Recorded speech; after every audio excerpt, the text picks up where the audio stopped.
Well, hello, this is the Red Leg A1 coming to you from the Peaceful Glen Homestead, home of the Central Virginia Permaculture Institute. I'm sitting in my pickup truck right now, pulled back around to a project that I just wrapped up this weekend. Yesterday was 4th of July 2017, and I worked on this project for basically 2 days over the Independence Day weekend. Built this little earth bridge that you're looking at, and let's see here if I can get this little pointer thing going. Right there, the end of my glasses, that's nothing but old cinder block on both sides, and that pipe going through there is a 6-inch sewer drain. It's green in color, so it's basically got about a 5-inch column of water coming through there. And one of the things that I really like about what happened is I put a flat rock right in that place right there, and you see that I calculated the water flow coming out based on experience from another pipe that you guys have seen in previous videos.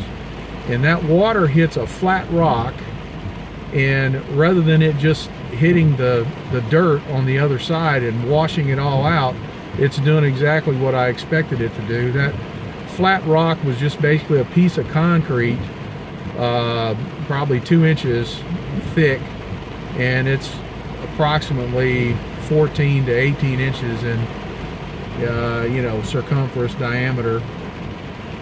Anyway, what has happened to me is that right there, that piece of I'm not sure if I'd call it a dam, but that soil right there has given way because it's basically fresh soil and dirt.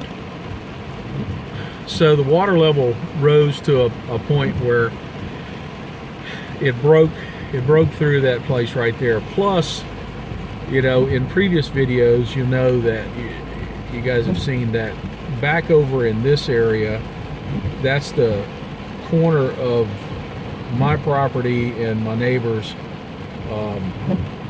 back pasture, actually right about there.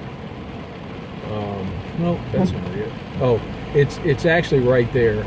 That's the corner of the property, and all that water off of my neighbor's property comes to there, and then I put in a drainage pipe, a 60-foot long perforated drainage pipe, and it flows right down into this little spot here, which is a small collection basin for water that I knew that I would get to a level here that could potentially be catastrophic, but I didn't expect it to rain this hard for this long today, but here we are.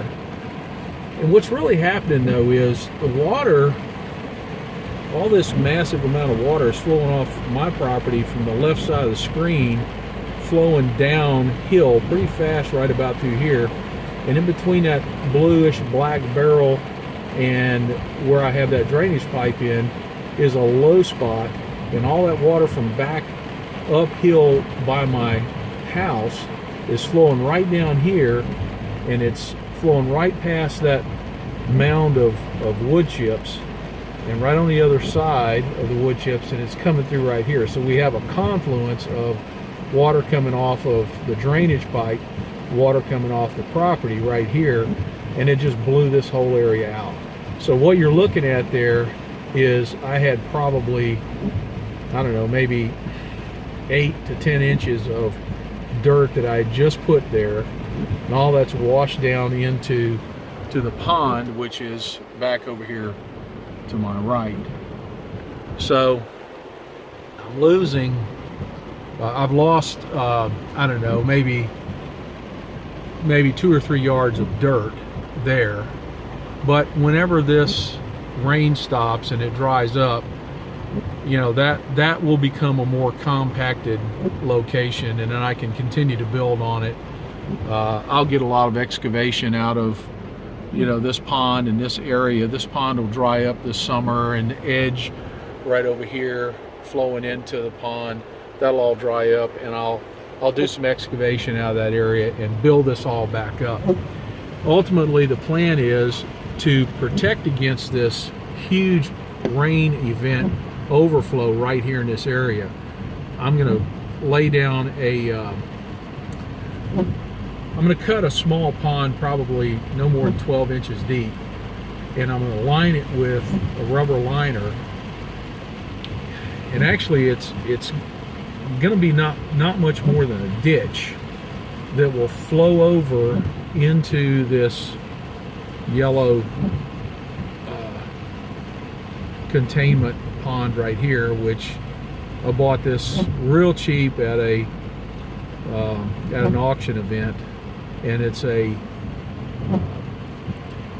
what the rural fire and EMS people use when they go to a fire. They open this thing up, and it'll hold something like I don't know, about 3,500 gallons of water.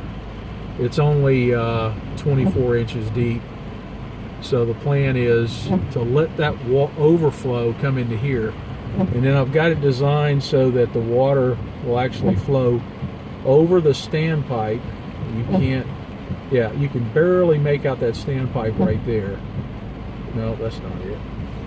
Well, you actually cannot see the standpipe. It's right about in that location behind that piece of the wall, but the water will flow back down into this drain, and then I've got a small swale cut in here that feeds into this pond. And you know, that swale has been there now for I think 2 years, and it's pretty compacted. It's nothing more. It's not really a swale. It's really more of a ditch to let the water flow back into the pond. So I would say that this is still a success, even though I had this failure right here. It's not really catastrophic, but it because the project was not finished and I did not have this pondage area in place. It's a low spot already, and it's capturing, it's holding some water. But I've got to get this thing either set up so that I've got to get it so I can reroute some water into this pond, let it overflow out of there, and then come through here. Because this would be an excellent opportunity to get some rotation in the water, some circulation in the water. At this point, it's a static pond.